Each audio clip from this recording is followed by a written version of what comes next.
Hey, any of you guys in there want to come sit in my chair today? Anybody? Nobody wants to come sit in my chair here? None of you? I mean, I'm giving you a golden opportunity to speak to, what, 50 million people?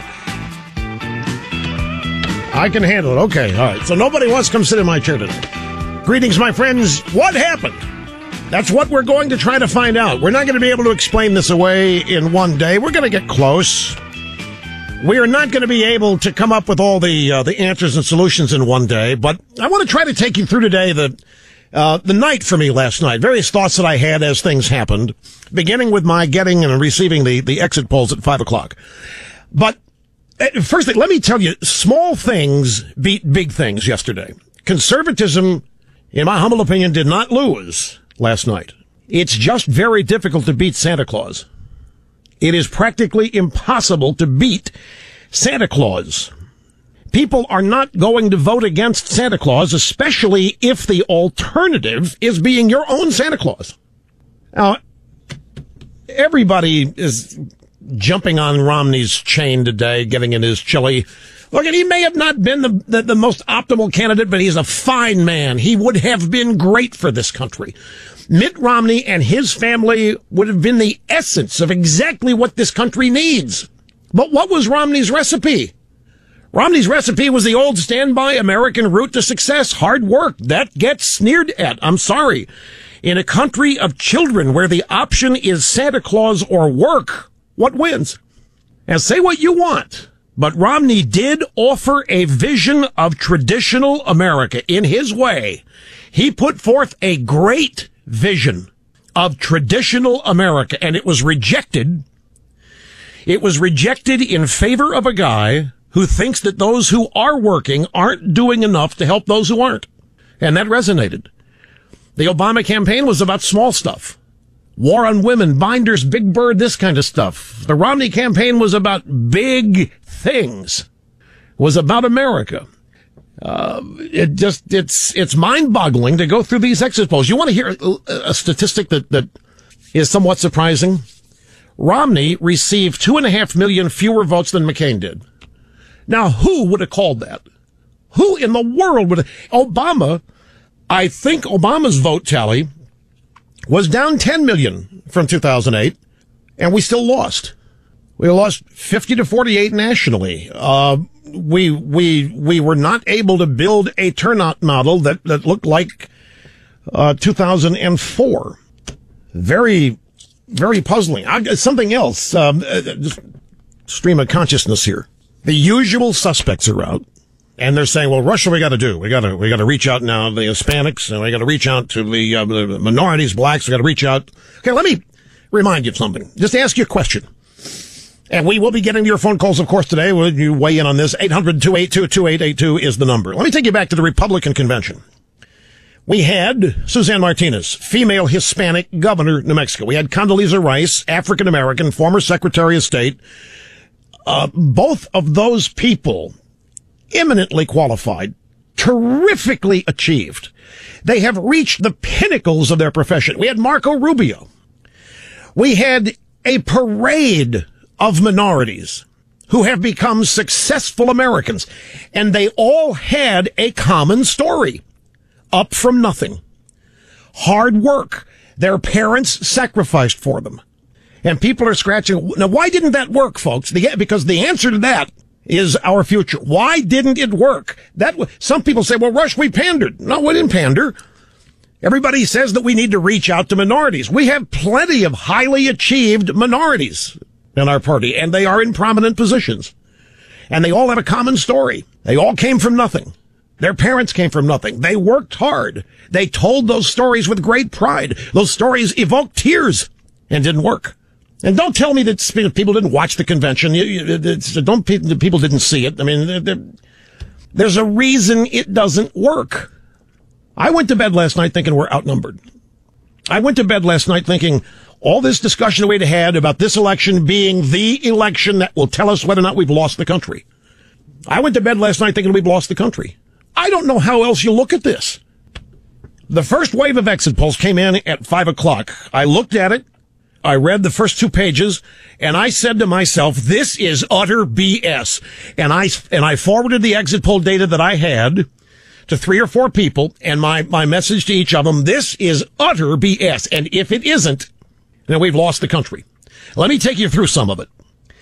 Based on early exit polls, Obama is locked in a tight race with Governor Romney. Nationally, we believe the race to be as tight as it could be.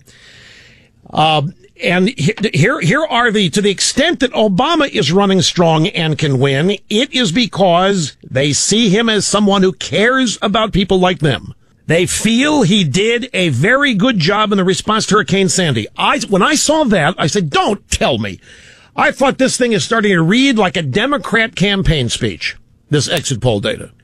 Hurricane Sandy and the aftermath and the way Obama handled that. What did Obama do? He showed up one day, he bear-hugged Chris Christie, and then he left. Situation on the ground is devastating. And yet, Obama triumphs in the exit polls with that. He successfully painted Romney's policies as caring primarily about the rich. He successfully convinced roughly half the country that his policies will favor the middle class. Now, measure that against reality. The reality is that the economy of this country is crumbling. The unemployment situation is worsening. The debt situation is worsening. Everything for the very people who think Obama is going to help them is getting worse. And yet they told the exit poll people that they thought Obama's the best guy to handle Obamacare. A majority of people like Obamacare in the exit poll. That goes against everything we've ever heard in any poll. Voters trust him more than Romney in an international crisis. What? How in the world can that be? In a rational, intelligent world, how can that be? He's running very strong with African Americans, Latinos, and women. If he wins, this data will be consistent with stories about the changing nature of U.S. demographics. And I saw this next one. And this is the one that made me think this exit poll was BS. I intellectually had trouble with this one. More than half the people who voted yesterday said that they still blame Bush for the economy. More than half the people who, after 4 years. Well, now what is the answer to this? How in the world do you deal with this? There are ways. And we didn't do them. There were too many assumptions made about what the American people thought, about what they knew. Too many assumptions were made. But look, I don't want to nitpick the campaign today. That's not the point. There are larger things here at work. Roughly half the voters want the health care law as it is or expanded, and they are voting for Obama. Really? I haven't seen a poll like that anywhere. Every poll I have seen on Obamacare features a majority and close to 60% who don't like it. But this is an exit poll of people who voted. People who say they are looking for a strong leader and someone who has more of a vision for the future support Romney. Romney even wins among voters voting for a candidate who shares my values. Voters believe the economy is weak and Romney will be better able to manage the economy. Now, this is from people that the exit pollers say this is the reason if Romney wins, this is why. Well, obviously, those people were vastly outnumbered, which is where we are today. We're outnumbered. One of the greatest misunderstandings in this country, if you boil all this down, is what creates prosperity. The Romney campaign was essentially about that. And the Romney campaign was devoted to the traditional American view and history, vision as well, of what creates prosperity. The old capitalism, the old arguments of hard work, stick-to-itiveness, self-reliance, charity, helping out in the community, all of these things that define the traditional institutions that made this country great. That's what the Romney campaign was about. It was rejected. That way, or that route to prosperity, was sneered at. That route to prosperity was rejected. The people who voted for Obama don't believe in it. They don't think it's possible. They think the game's rigged. They think the deck's stacked against them. They think that the only way they're going to have a chance for anything is if somebody comes along and takes from somebody else and gives it to them. Santa Claus. And it's hard to beat Santa Claus. Especially it's hard to beat Santa Claus when the alternative is you be your own Santa Claus. Well, no, I'm not. What do you mean I have to be my own Santa Claus? No. I want to get up every day and go to the tree. You're the elves, meaning us. You throw Hurricane Sandy in here. I must admit, I am genuinely puzzled that Hurricane Sandy and the aftermath helped Obama and hurt Romney. But it did, according to the exit polls. I mean, what they say is what they say. The polls were right on the money, as it turned out. But until people understand why and how big government reduces prosperity for all, they're going to continue to be fooled by little things, by marketing, by smooth talkers, by faux compassion. So we'll see what happens with the economy as we go forward. Some people think, hey, Rush, the economy is resilient in this country and it's going to naturally rebound, no matter what. There are people today scared the economy is going to rebound despite what's happening in the stock market today, and Obama's policies are going to get credit for it. Bunch of libs are salivating over that. They think the economy is going to come back no matter what, and that Obama's big government is going to end up being the explanation for the rest of our lives as to how that happened. Just like in Japan, just like in Greece, but look, you bring up Greece and you bring up Europe, they're where we're headed. Their problems are acute.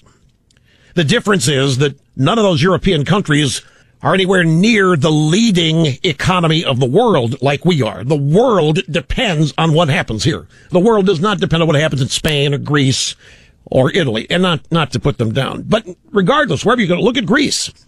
Whenever necessary austerity measures are proposed, what happens? No, you don't. You're not taking it away from me. There is no rising to responsibility. There is no accepting responsibility. There's just a demand that the gravy train continue. And we have an administration that's promising an endless gravy train. And all you have to do is stay on that gravy train is vote. But it doesn't matter. The thing that's mind-boggling is that there is no new prosperity in America. There is no improved standard of living. It's all going down. But Obama cares. He really cares much more than Romney. He really, really cares. In fact, he cares so much, we're going to give him a do-over. We're going to give him a second term to do what we know he wanted to do in the first term but wasn't able to for whatever reason. None of it makes any sense. Mitt Romney and his wife and his family are the essence of decency. He's the essence of achievement. Mitt Romney's life is a testament to what's possible in this country. Mitt Romney is the nicest guy anybody would ever run into. Mitt Romney is charitable. He wouldn't hurt a fly. He doesn't hate. He's not discriminatory in any way, shape, manner, or form. And no such charges were ever leveled. Well, what did Romney do? Romney presented this is very frightening stuff to me. He presented a picture of the traditional view, the traditional roots, the traditional way things work in this country.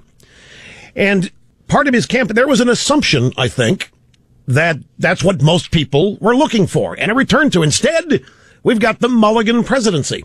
We're going to give Obama a do-over.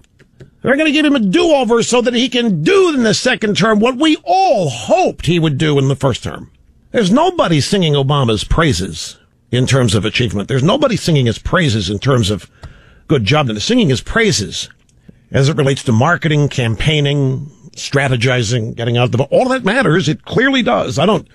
This is not sour grapes on that. Campaigns matter. A lot of things were illustrated and confirmed. Campaigns do matter. Strategy matters. All that stuff matters. But for many of us, the country is at a point where it's never been in our lifetimes, economically. We figured we had one chance to stop this direction or reverse it, take it back to the traditional path of American greatness. It's rejected. That America is not desired. That America is not wanted. It's difficult to accept that. It's a challenge that we'll have to meet in reclaiming it.